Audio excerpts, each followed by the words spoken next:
dufite uburyo bwose bushoboka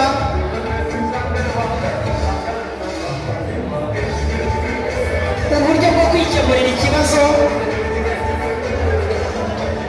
no kwishakamo ibisubizo. Nibyo koko ngo abishyize hamwe Imana irabasanga. Urabona umusaruro w'abishyize hamwe byiza cyane rwose.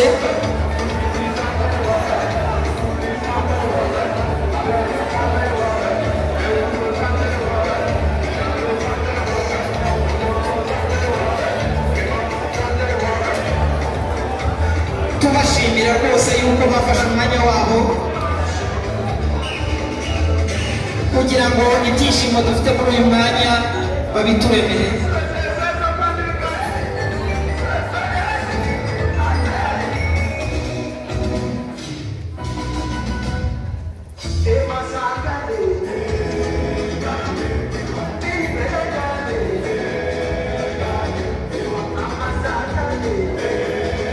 Ati dushobora kubaka umunara igihe twishyize hamwe tukagera ku bintu byinshi kandi byiza cyane.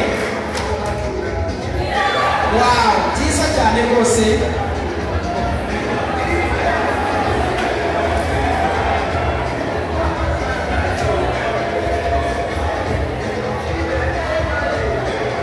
Uyu ni umusaruro wa mwarimu.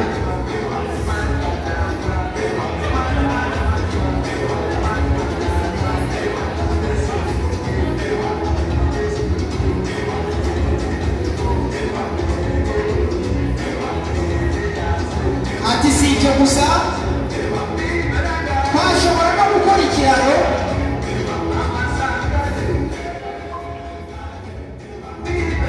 kandi tugakora ibikomeye. Tubashimira, tujye dushimira rwose igihe umuntu yafashe umwanya we agategura ibirori kugira ngo ashimishe abantu.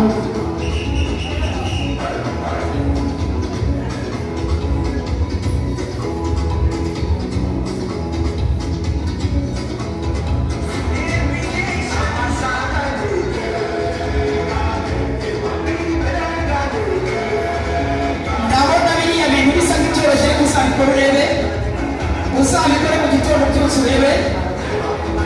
Ndabona rwose ari ibintu byoroshye ariko uzabigerageza urebe. Aba bana rwose baratojwe si ibibare gusa, barashoboye.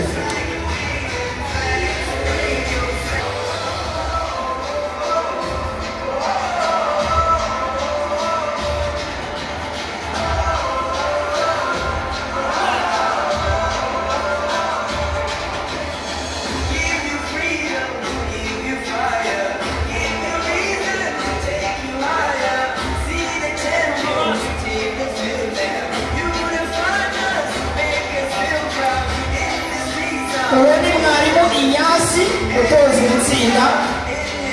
Ati byanakomeye rwose, naho adashoboka kunyurwa twahanyura ariko umwana wacu akabura ubumenyi. Byiza cyane. Ati nubwo ni burebure nanjye nabasha kunyuraho.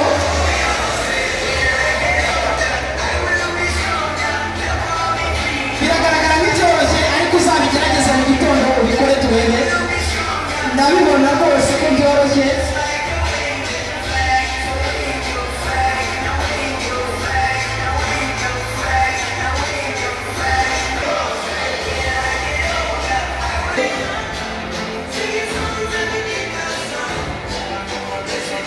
Ibi ngibi njya mbibona abasirikare babikora, ariko ndashaka kureba ese ibi bintu bibaho cyane. Ibi bintu ntabwo nemeraga ko biba ariko ndabibonye. Byiza cyane rwose.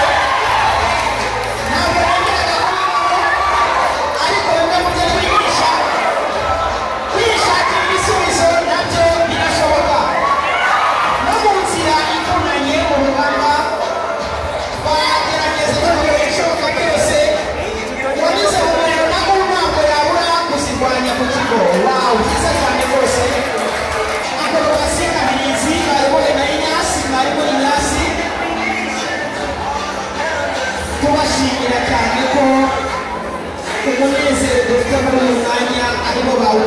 bafashemo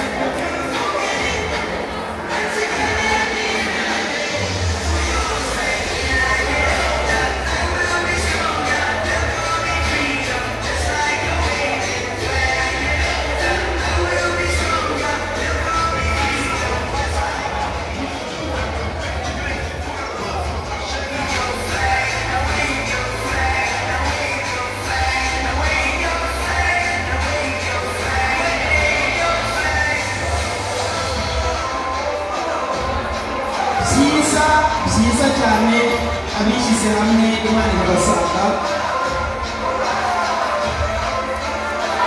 abishyize hamwe Imana irabasanga bakoze cyane bakoze